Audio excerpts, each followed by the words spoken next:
Hello everyone, my name is Vedant and I'm going to talk about monitoring the performance of the models that you deploy. Everybody's talked a lot about the MLOps lifecycle today, and I'm here to talk about one more bit of it, one more portion of it, which is after you deploy your models, what do you do? How do you monitor them? Um, my colleague Juho already in an earlier presentation showed like basically the same architecture diagram for Open Data Hub, but just a quick recap. Again, Open Data Hub is just a tool that seeks to have components to enable like users in all parts of their MLOps lifecycle, including like from developing the models to deploying them and monitoring them. Um, and on top of all of that, we have a layer called ODH dashboard, which aims to abstract away all of the underlying Kubernetes and OpenShift sort of stuff from data scientists so that they don't have to write YAML, and they can just have like a smooth user experience. Installing the Open Data Operator is very simple itself. It's like just like through the UI, you log into your OpenShift clusters, you go to Operator Hub, and you install Open Data Hub. This is a very like quick screenshot of what and the Open Data Hub dashboard might look like, specifically in the model serving page. I just have two sample models deployed here. And like one of the differences between Kubernetes and OpenShift being that like OpenShift generates routes. So here we can see that with each model that we deploy, we get an inference endpoint that you can directly use like HTTP or gRPC to inference against. This demo that I'm doing currently is using model mesh as the underlying model serving technology for deploying your models. We also recently added Kserve as one of the other technologies to deploy your models. We're still in the progress of integrating that into the UI. So right now, the Kserve integration into Open Data Hub is more through just like CRDs and YAMLs. There's no UI element to it yet. But for model mesh, we also have the UI part of it, which just makes like deploying any model like basically you have to enter a data connection specifying like your credentials for any S3 compatible storage, and then you just deploy your models specifying how many resources you want it to have, and that's about it. It's really simple to deploy any model. Now let's come to the importance of monitoring model performance and why you'd want to think about that if you're not already. Well, the first one is nobody likes downtime, not the on-call engineers who have to go and fix things, not the end users experiencing products and long wait times on their inference requests. So to avoid scenarios like that, it's absolutely essential that we keep an eye out on what the latency, the resource consumption, or any anomalies in metrics that we can figure out in real time, just to avoid any downtime. The second reason why you'd want to monitor like details about your models is that rather than just how fast your model is or how quick it is to respond, what also matters is the quality of its responses. So we also have bias detection and fairness detection coming into Open Data Hub. And you also have monitoring related to data drift that can help you identify like something going wrong with the actual quality of your model and help you fix that. So we're talking about monitoring. So let's for 1 second come to what sort of metrics is model mesh actually generating. And this is not specific to model mesh. You will find that any like model serving technology or like any serving runtime will have the general same set of metrics named differently according to each one's preference, but you generally have like the inference response time that you're getting against a model, like managing the number of models that you've deployed, any failures you might have in loading or unloading or inferencing, and in general the resource utilization, especially the GPU resource utilization is really important for us because, well, nobody likes to waste money, right? Now that we've taken a look at what sort of metrics we have available to monitor, let's take a look at how we can do that monitoring in OpenShift. Talking about OpenShift specifically because the entire stack is like Open Data Hub on top of OpenShift. The great thing about OpenShift is that you do not have to install and maintain any of your own, like any Prometheus installation. If you already have a cluster, OpenShift by default comes with like two monitoring stacks.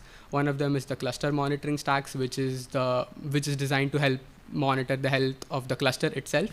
And the second stack is the user workload monitoring stack, which is designed to be used by the users to monitor the metrics that their applications is generating. And OpenShift is using Prometheus and Thanos as the actual technologies behind these monitoring stacks. Um, Here's like a quick architecture of what that looks like. The cluster monitoring stack is always installed by default. The user workload monitoring stack needs a cluster admin to go in and enable it. And at the end of the day, they both use like a common Thanos query to essentially get the visualizations for your data. Now, we've talked about the user workload monitoring stack, and assuming you've got a cluster administrator to enable it, actually viewing the visualization for any metric is pretty simple. Like once you're in your OpenShift console as like a developer, you literally just have to go to the Observe tab from the left panel, go to metrics and enter whatever PromQL compatible query that you have, and you just have a visualization for that ready right there. However, like when we're talking about monitoring models in actual production use, I don't want to have to manually enter a query every time I want to look up something about my model.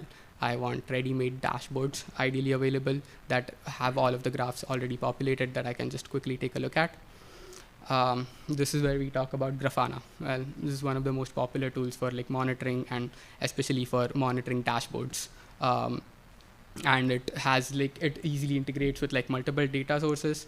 The Prometheus is the one that we're particularly interested in, given that that's what OpenShift uses under the hood. And again, Grafana is available just as an operator on OpenShift Operator Hub. So again, it's like 3 clicks to search for the operator and install it. And then let's talk about how we actually hook that up with user workload monitoring. This is the part where it gets a little tricky because, well, as an enterprise, you also might already have like an enterprise Grafana, but that's also not an issue. You can still hook it up to user workload monitoring. But it's a little tricky to know what configuration and what parameters to enter because there's just so much to choose from. So I'll talk about something that user workload monitoring does because it helps inform the kind of parameters we'll give to Grafana.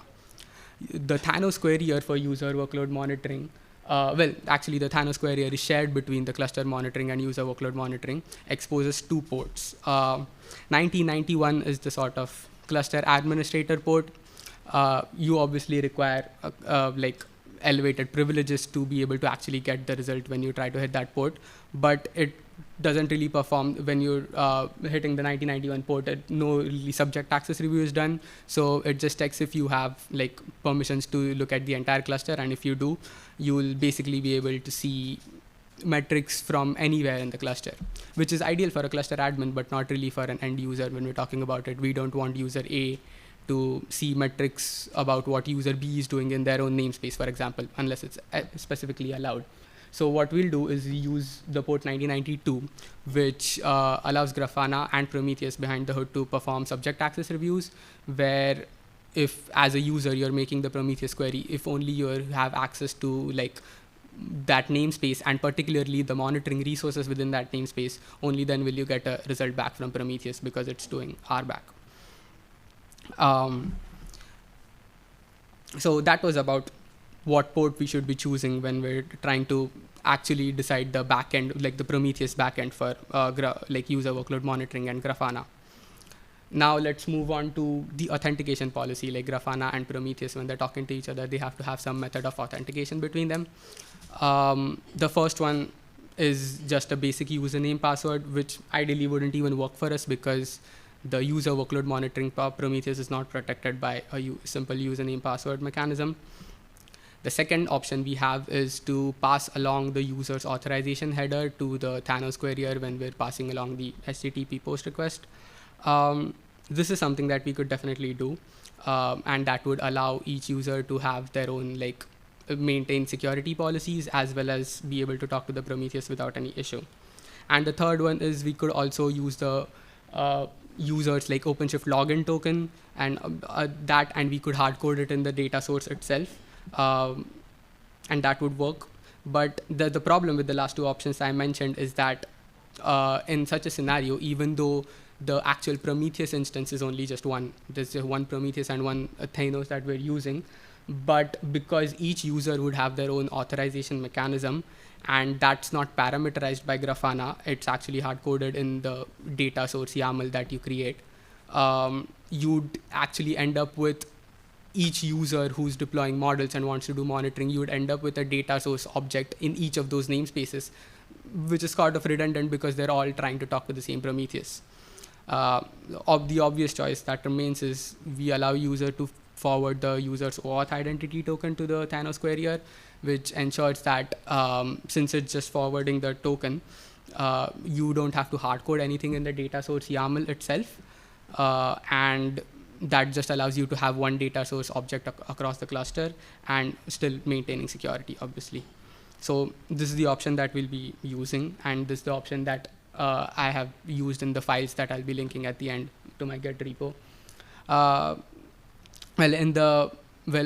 I've created this Grafana using a YAML file, but like it's just as easy to do it using the Grafana UI itself. If once you've installed the operator, as you can see, well, you can't see it completely here, but it ends with 1992, and I'm forwarding my OAuth identity. That's basically the only two things that we need to set. And then we can just use Grafana as normal and just enter a manual query. But again, the whole point of why we came to Grafana was that we didn't want to enter queries manually, but we wanted like dashboards ready for consumption. So this is what a model mesh dashboard would look like. Thankfully, like model mesh in its Git repository already gives you a pre-built Grafana compatible dashboard JSON object, and Grafana in its UI allows you to directly import a JSON object. It allows you to import upload a JSON file or paste it, and this is what the community built model mesh dashboard looks like. And I'd say that's a lot better than having to enter a bunch of queries manually. Like imagine the number of queries you'd have to enter to see each of these graphs one by one. So like using all of these steps, we've just basically made our lives pretty easy. We have a monitoring dashboard, but we could make our life even easier. And this is where I come to, like up to here, I've talked about what's already available within Open Data Hub, and now I'll talk about what's next. Well, the first one, and I sort of didn't explain this before, and that was by design, but model mesh metrics and model mesh as a whole was designed with multiple small models being deployed together, sharing a single runtime. It was designed using that philosophy. So what that translates to in practice is that you have like one single deployment that could have like multiple pods depending on how you scale it, but you have one single deployment that is backed up by a single serving runtime, and then you can have as many, not as many, but you can have multiple models inside of that serving runtime, provided that all of them are compatible with the serving runtime. With this in mind, model mesh metrics were designed to give you information about the model server as a whole, and not metrics about the individual models that you've deployed within the model server itself. This is a bit of an issue because what we really want is data about each model.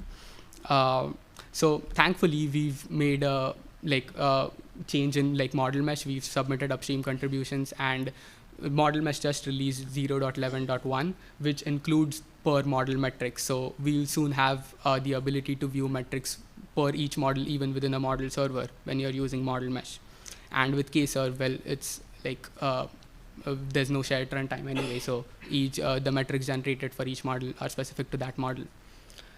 The second one that we want to do is we also want to eliminate the need for the user to have to go outside of the ODH dashboard for anything that they might use regularly, which includes visualizations for key metrics that, like the ones that I described earlier, which is latency, resource consumption, any failures. Those are the things that we particularly want to be cognizant about, and also the volume of requests coming in. So what we're going to do is we're going to have those visualizations for those pre-selected queries already available for you in ODH dashboard. So I can go back to the ODH dashboard screenshot. This 3 dots will soon also contain a submenu to view metrics for this model, and that will just show you a dashboard within ODH, within the ODH dashboard itself, that looks pretty similar to well, not similar in terms of design, but similar in terms of functionality to this, where you will have all of the important visualizations that you'd want available within ODH dashboard itself. What we're also going to have in Open Data Hub soon is fairness and bias metrics. Now, I'm not an expert on those, so I'm not going to go into detail about how those work, but like we've got them coming soon, like, and because I feel like that's a really important part of the AI lifecycle when we talk about it, fairness and bias. Another feature that we have planned coming is that rather than just giving you visualizations for pre-selected metrics in ODH dashboard, we also want to add the ability to import dashboard JSON files just like Grafana does, and we can turn that into visualizations inside of the ODH dashboard itself. And the last point, which is one caveat about user workload monitoring, if you will, is that the data retention period for that Prometheus is, because it's a single Prometheus instance, it's applied cluster-wide. So if your cluster administrator decides a data retention policy for that monitoring stack, you cannot go and override it for just your projects. But that's something that we want to add as a feature to Open Data Hub, where we can give users control over how much retention they want to have for their own namespace. And if that's longer than the cluster monitoring period, then we figure out some way to store those metrics long term. What that's going to allow us to do is reduce the overall resource consumption that's done by the monitoring stack, because you might not want to have super long-term retention on models for all the models that you've deployed. Maybe some of them are just for experimentation. So having that option is going to be a really nice benefit to users as well. And here's all of the resources that I've linked. The first one is a GitHub repository that contains all of the Grafana configurations that I talked about. The second one is the JSON file for the model mesh dashboard that I showed you guys. The third one is just a quick start for Open Data Hub that goes through what I went through in the beginning, is this, the simplicity of deploying models on Open Data Hub. And the last one, which, well, I guess cluster administrators particularly care about, is calculations and how much disk space you actually expect to have once you're doing all of this monitoring. So yeah, that's about it for my talk. Thank you so much. And if you have any questions, I can take them now. Anybody have questions? You got a few minutes. Eventually me. Montanos. We'll need to put the mic out so. Yeah. Or just repeat it. Or just repeat the question once you. Yeah, because he is here. So my question is on Thanos.